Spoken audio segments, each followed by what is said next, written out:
Good morning everyone, happy Tuesday. இன்றைக்கி morning breakfast கரைச்சி தோசை, கடல மாவு, அரிசி மாவு, கோதுமை மாவு இதெல்லாம் கொஞ்சோண்டு ரவை போட்டு கரைச்சிருக்கேன்.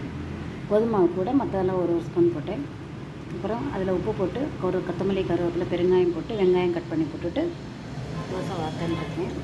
இது வெள்ளை தோசையும் வாக்குறேன். அரிசி மாவு கோதுமை மாவு யூஸ்வலாக ஈக்குவலாக வச்சுட்டு அதில் வெள்ளத்தை கொஞ்சம் கரைய விட்டுன்ட்டு அந்த மாவை கலந்து விட்டு கொஞ்சம் ஏலக்காய் பொடி போட்டுவிட்டு கரைச்சி தோசை வாக்குறேன்.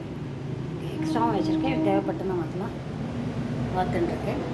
இது கரைச்சி தோசைக்கு தொட்டுக்கிறதுக்கு தேங்காய் சட்னி, தேங்காய், பொட்டுக்கடலை, உப்பு, பச்சை மிளகா, கொஞ்சோண்டு வெங்காயமும் போட்டு அரைச்சிட்டு நல்லெண்ணெய் விட்டேன்.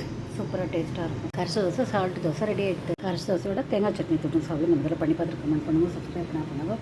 தேங்காய் சமைச்சு வர வச்சு வெள்ளை தோசை சூப்பராக ரெடி ஆகிட்டு நம்ம இதில் பண்ணி பார்த்து கமெண்ட் பண்ணுங்கள், சப்ஸ்கிரைப் பண்ணால் தேங்காய் சமைச்சு வர வச்சு வெள்ளை தோசைக்கு ஒன்றுமே வேண்டாம், அப்படியே தொட்டு சாப்பிட்லாம். வேணால் நெய் தொட்டுன்னு சாப்பிட்லாம்.